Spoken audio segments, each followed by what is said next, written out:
Assalamualaikum warahmatullahi wabarakatuh dan salam sejahtera. Saya titipkan buat anda semua, kita jaga kita. Kami dari kumpulan 1 ingin membentangkan KPPB bagi kursus MPU 3092 Pendidikan Islam dan juga MPU 3102 Pendidikan Moral. Kami merupakan pelajar-pelajar dari ambilan Jun 2019 iaitu Unit U SEM 2 Tahun 2 dan kami juga adalah merupakan pelajar di bawah bimbingan pensyarah iaitu Dr. Saidah binti Haris dan juga Dr. Rizaman bin Yahya. Orang kata tak kenal maka tak cinta. Jadi marilah kita berkenal-kenalan terlebih dahulu iaitu saya Nurmiza Zulaika binti Hamzah selaku wakil kepada rakan seperjuangan iaitu saudari Siti Nur Sarah, saudari Nurul Afini, saudari Nur Izzati dan juga kepada satu-satunya kumbang antara 4 kuntum bunga iaitu Muhammad Fauzan Amir. Seterusnya hadirin, molek benarlah jika kita menelusuri CLO yang membentuk big idea bagi kedua-dua kursus ini. CLO bagi MPU 3092 adalah merupakan menjelaskan bagaimana sistem-sistem kehidupan yang ada dalam agama Islam. Untuk CLO MPU 3102 adalah merupakan menganalisis ciri-ciri pembentukan individu bermoral dalam kehidupan. Maka kedua-dua CLO ini membentuk ataupun menjurus kepada pembentukan insan bermoral. Maka terbentuklah satu big idea iaitu pembentukan insan bermoral. Maka wujudlah essential questions. EQ pertama adalah merupakan apakah impak pembelajaran pendidikan Islam terhadap individu. EQ yang kedua, bagaimanakah subjek pendidikan Islam dapat membentuk masyarakat yang berakhlak. Manakala EQ yang ketiga adalah merupakan hasil gabung jalin antara kedua-dua kursus iaitu apakah yang perlu dipelajari oleh siswa mengenai peranan individu dalam masyarakat. Justru hadirin, soalan-soalan ini memberi peluang kepada pelajar untuk kami mengaplikasikan KPPB ataupun kapasiti pedagogi pembelajaran bermakna dalam dua bentuk iaitu bentuk kuliah dan juga dalam kerja kursus. Seterusnya hadirin dan hadirat sekalian, marilah kita menelusuri dengan lebih terperinci bagaimanakah pelaksanaan forum, webinar dan aplikasi dan juga model yang telah kami laksanakan. Iaitu pertama adalah forum. Forum kami diminta untuk membuat forum, persembahan berbentuk forum ataupun bual bicara ilmiah dengan membincangkan isu-isu dalam kehidupan masyarakat berdasarkan Al-Quran, hadis dan pandangan para ulama. Seterusnya, bagi pelaksanaan webinar, kami telah menggabung jalinkan dan kami telah membuat hubungan perantarabangsaan iaitu Malaysia, Indonesia dan juga Brunei apabila kami mengaplikasikan model reka bentuk pembelajaran iaitu learning design dengan memanfaatkan digital, persekitaran pembelajaran dan juga rakan pembelajaran apabila kami menjemput pakar dari Universiti Brunei dan juga Indonesia seperti Dr. Hajah Rahayu binti Haji Dolah, pengarah Pusat Pengajian Siswazah Unisa Brunei Darussalam dan juga penceramah kedua adalah merupakan Dr. Yusuf Rahman selaku Dekan Fakultas Usuluddin Universiti UIN Jakarta di Indonesia.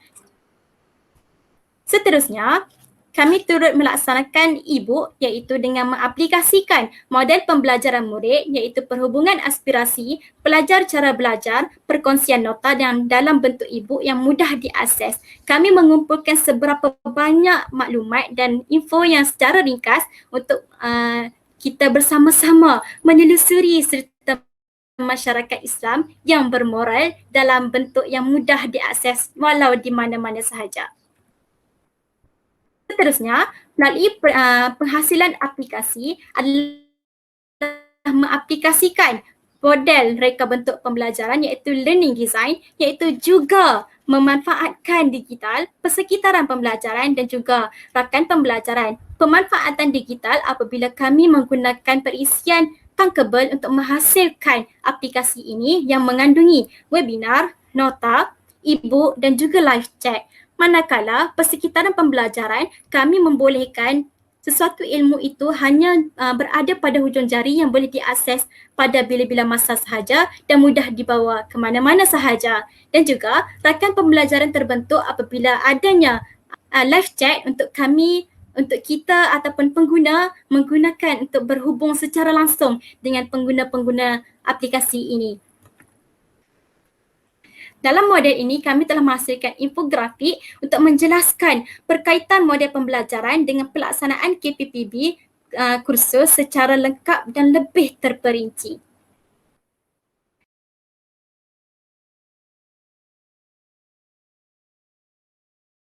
Apakah ciri-ciri kompetensi 6C yang telah diamalkan melalui aktiviti-aktiviti yang telah dijalankan seperti webinar, forum, e-book dan juga aplikasi, iaitu pertama, critical thinking, membincangkan permasalahan dalam masyarakat melalui penulisan akademik. Yang kedua, kreativiti melalui penghasilan aplikasi pembelajaran apabila kami perlu meneroka sendiri untuk mencari bagaimanakah untuk membuat aplikasi pembelajaran yang bermakna dan berguna kepada semua orang. Yang ketiga, communications, iaitu melalui pelaksanaan tugasan 2, iaitu pembentangan secara dalam talian bersama ahli kumpulan apabila kami berkongsi pendapat, apabila kami berkongsi ilmu dan juga kami juga boleh menggunakan live chat untuk berhubung dengan pengguna-pengguna lain melalui perisian yang kami hasilkan. Yang keempat iaitu karakter, kecekalan dan tanggungjawab dalam menghasilkan sebarang tugasan. Yang kelima, citizenship, iaitu memahami nilai dan pandangan global yang pelbagai dalam pembelajaran apabila kami melalui webinar mengetahui bagaimana negara-negara lain menyambut sambutan nuzul Quran dan sistem masyarakat yang berada di sana dalam pembentukan insan bermoral dan membandingkan dengan budaya-budaya yang diamalkan oleh Malaysia sendiri. Dan yang terakhir iaitu kolaboratif, iaitu penganjuran webinar sempena nuzul Al-Quran peringkat antarabangsa apabila proses KPPB tidaklah hanya terikat pada Malaysia sahaja, namun pengantarabangsaan iaitu dengan Brunei dan juga Indonesia. Ini adalah merupakan salah satu proses kolaboratif dan langkah pertama yang boleh dilaksanakan untuk mengembangkan lagi kolaboratif antara pelajar-pelajar di Malaysia dan juga pelajar antarabangsa. Justeru untuk menilai tahap keberkesanan kompetensi kompetensi 6C yang telah berada pada aktiviti yang dijalankan boleh merujuk kepada rubrik kompetensi 6C. Seterusnya, hadirin dan hadirat sekalian, pengetahuan baharu yang diperoleh melalui pelaksanaan KPPB. Di webinar, kami telah menjalankan jaringan perantarabangsaan dengan Brunei dan Indonesia melalui pertukaran pendapat serta pengalaman berbeza-beza. Sudah tidak dinafikan bahawa kami telah mengaplikasi dan memanfaatkan revolusi industri 4.0 ataupun RI 4.0 melalui penguasaan atau penerokaan terhadap database, coding, real file base. Dan yang terakhir sudah tentu model, iaitu apabila menghasilkan infografik, kami dapat mencari kepentingan dan keunikan hasil KPPB terhadap pembelajaran kursus dengan lebih mendalam dan terperinci dan akhirnya membawa kepada pemahaman yang maksimum terhadap penguasaan model kerangka pembelajaran.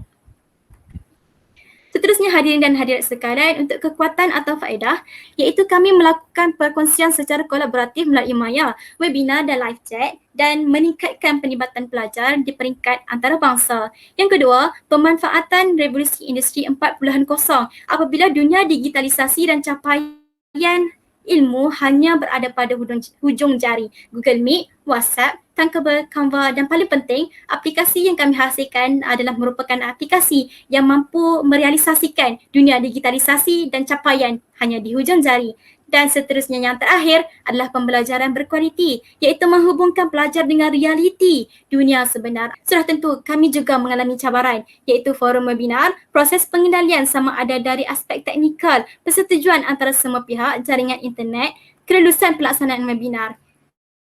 Dalam pelaksanaan e-book, kami mengalami masalah untuk mengumpulkan serta meringkaskan nota-nota, proses penggunaan EISBN juga yang agak rumit. Dalam aplikasi, kami perlu meneroka perisian tangkeba dan perlu difahami konsep coding, database dan sebagainya dalam penghasilan apps. Ketidakefisien perisian tangkeba juga menjadi pendorong dan halangan kepada kami untuk melaksanakan aplikasi tersebut. Bagi model, Untuk menghasilkan infografik yang menarik dan paling tepat dengan isinya, kami perlu melaksanakan proses menganalisis CLO, LO, idea yang perlu dikaitkan dengan KPPB dan model yang bersesuaian.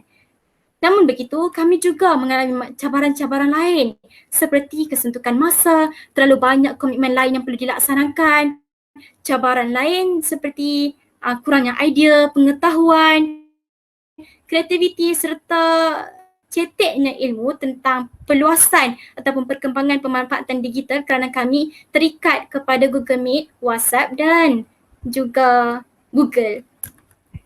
Seterusnya hadirin yang terakhir, bagi cadangan penambahbaikan, kami kami memberikan cadangan untuk melaksanakan guru muda iaitu apabila melantik salah seorang ataupun melantik sekelompok siswa guru yang mahir dalam KPPB untuk memberi bantuan ataupun